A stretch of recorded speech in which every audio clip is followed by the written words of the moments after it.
Good evening, everyone. It's me, Dr. Plague. We talk a lot about horror on this channel, but the real horror out there is how easy it is for your data to fall in the hands of disreputable people. That's why today's video is sponsored by Aura.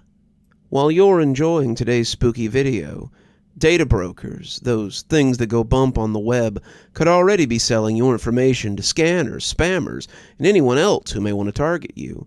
Your full name, email, home address, your health records, your relatives, they could all be out there. That's why I've been using Aura. Aura shows me which data brokers are selling my information and automatically submits opt-out requests, just for me. It was simple to use and very intuitive, and I had barely gotten out of the setup process, and it was already blocking over 20 data broker requests on my behalf. Aura protects your passwords, your banking information, everything you need for day-to-day online life. Cleaning up my information not only helps reduce the amount of spam I get, but it also protects me from hackers who could use my information to help them access my social media accounts, bank accounts, other sensitive information. Things like a certain YouTube channel that you all enjoy listening to so much. Aura also does much more to protect me and my family from online threats, the kind you can't see. It comes with other features like antivirus, VPN, password management, parental controls, identity theft insurance, and more, without having to download several different apps. It really is just that easy to set up, and best of all, I get everything at one affordable price. I hear you saying, but Dr. Plague, I have one or two of these tools already. But, dear readers, not having Aura is like locking the front door and leaving the back door wide open. Readers of my fine tales can tell you why that never ends well. Aura is always on, doing the hard work of keeping me safe so I can focus on other tasks like finishing my latest book or uploading my most recent video. I value my privacy, and I know you value yours. You can go to Aura.com, that's AURA.com, to start your 2-week free trial. You can also check out the link below and start your free trial with Aura. So why not give Aura a try and protect yourself from the real monsters out there? It's been a couple of months since this phenomenon occurred. I also feel like I've bottled up too many emotions, as nobody would believe me. At least until I found you guys. So, here goes the story of the incident where I met this entity. One day, I went out to the balcony to sweep, as I usually do. I finished my work and took an afternoon siesta. After I woke up, I found a bronze statue, heavily oxidized, in a puddle of blood. I guess now was the time to give some context. I served in the armed forces, therefore I wasn't really afraid of blood, as I'd seen my fair share of blood and death. I picked up the statue to inspect it. It had a gash on its right wrist, and it was bleeding profusely. Now this freaked me out a little. I never expected any supernatural events to happen to me. I was always skeptical of my family's classic ghost stories. Yet, my years of physical and psychological training kicked in. Statue was about 12 inches tall, featured a woman wearing a robe and holding a paper fan, staring at a noose in front of her. I took the statue and put it in the sink. My analytical mind kicked in. I collected some of the blood for further analysis. I cleaned up the puddle and the trail of blood. Last thing I want is to be landed as a murderer by the Karen next door. I then took a bath and had a change of clothes. I also wondered how the statue had gotten there. Naturally, I checked the CCTV footage. What I saw shook me to my core. I got goosebumps and sweaty hands just looking at the footage. A crow, jet black in color, with red glowing eyes, swooped in from seemingly nowhere, dropped the statue, and flew away. It easily seemed to be able to carry the moderately heavy thing. Its movements were smooth, like a knife through butter. Its eyes, though, those eyes were glowing red. They sent shivers down my spine. They seemed to dissect me and draw me into an inescapable void. They betrayed an air of superior intelligence, yet seemed to be pleading in a way, pleading to help and take it seriously, like a trapped soul. I had to get it out of my head. I took a deep breath and decided that the next best course of action would be to call an archaeologist, or at least an art curator. I decided to check my contact list. I couldn't find an archaeologist, but I did miraculously find an art curator, a former friend of mine at university. I called her and asked her to come to my house immediately. She lived about 2 hours away. I promised her I'd make it worth her time. She told me she'd arrive the next day. It already being late, I decided to take dinner and fall asleep. I woke up to a pecking and cawing in the middle of the night. It appeared Mr. Crow had come to remind me to take this seriously. Well, that's exactly what I was doing, though for my sake, not for its. Yet, it didn't try to enter the house or hurt me or anything. This event seemed to give me purpose in life. The endless days of drinking alone at home, sleeping during the day, drinking again, not to mention the numerous suicide attempts, had taken a toll on my body. I lived to die. I had no one, no lovers, no family, scarce few friends. The next day at about 11, I could hear the honk of Stephanie's car. She was wearing a designer dress and bag, and here I was in my sweatpants. I took her to the kitchen.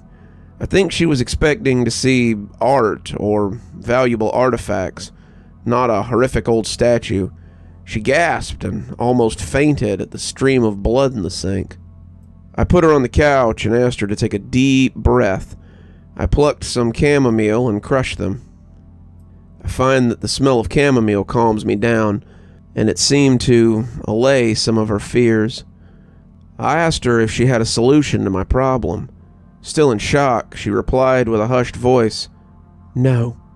She promised not to tell a soul and promptly left, not even asking for the fee.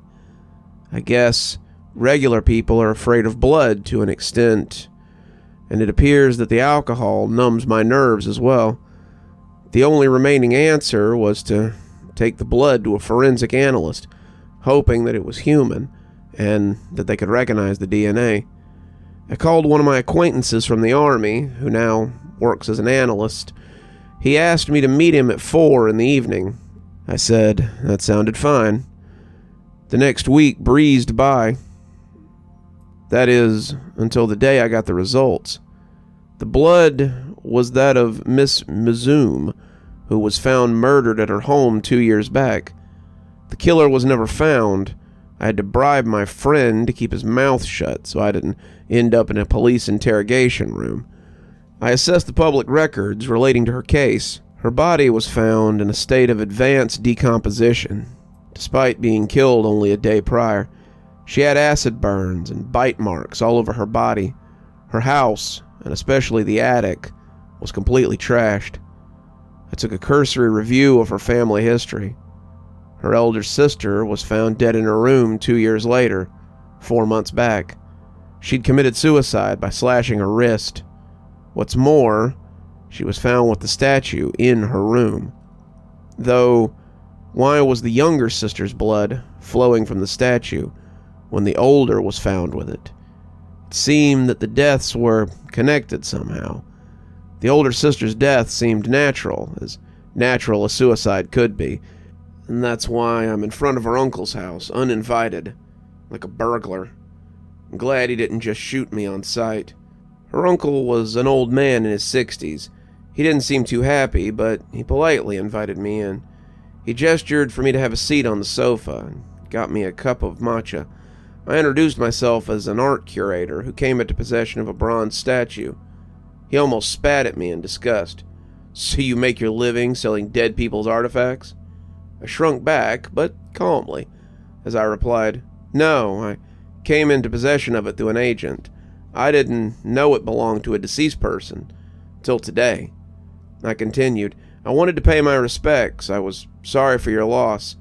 He seemed a bit more pleased and replied, "Her grave is in the Shinto shrine." I nodded my head in acceptance. I asked if it's okay to share, may I know why she did such a thing.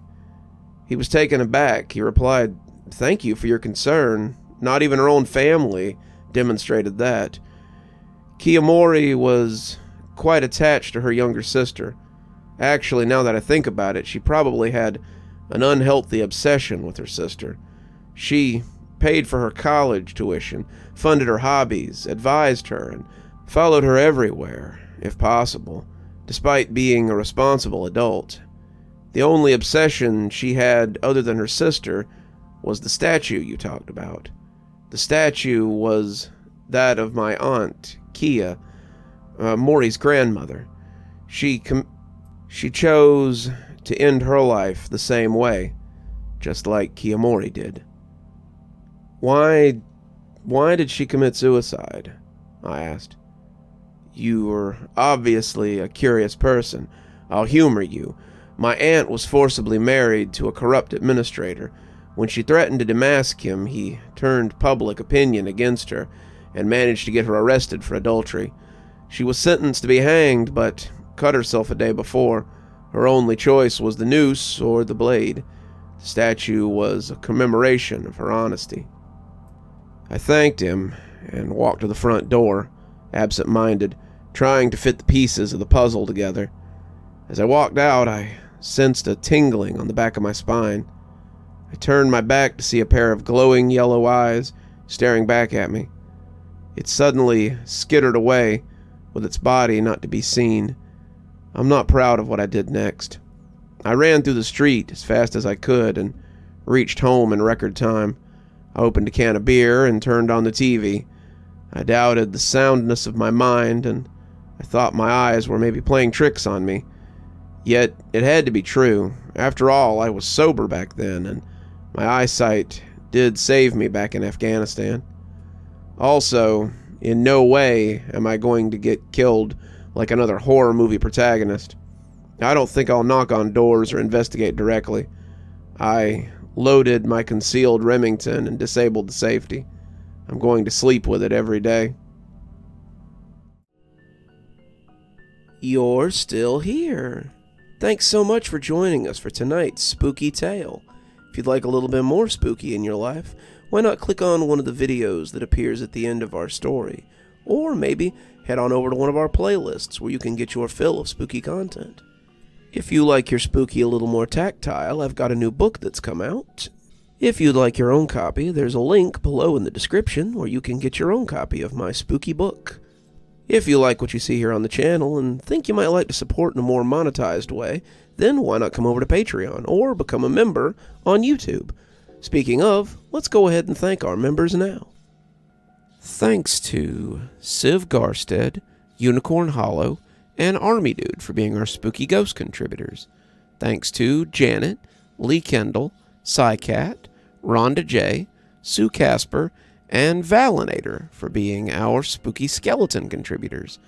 And thanks to Oh Snap, Hi Stacy, Winter, Xaronan, Stephanie Carrington, Tyler Parker, Cinnamon Fox, Grim Reaper, TomBoiTopUwU, and Queen Sheebah for being our Ghostly Reader tier contributors. And a big thanks to Scott Donahue for being our Ghostly Writer tier contributor. Thanks, everyone. We just couldn't do the show without you. If you'd like to support the channel, then come on down to Patreon or become a member on YouTube. Spooky Skeleton tier contributors, that's our $5 tier, get their spooky 12 hours early at 8:30 a.m. as opposed to 8:30 p.m. My time, of course. And while Ghostly Reading is only a tier that's available on Patreon, you get a signed copy of my book anytime I write one on your doorstep in, hopefully, a timely manner. If you'd like a book, we have many on Amazon. I've got links below if you'd like to follow those. Should get you to my page so you can buy any one of my 8 books I believe we're up to now. I'm sure they'd look really nice on your shelf, and I'll sign them for you if you can find me out in the wild. And as always, thanks for stopping by. Dr. Plague, signing off. Have a wonderful evening.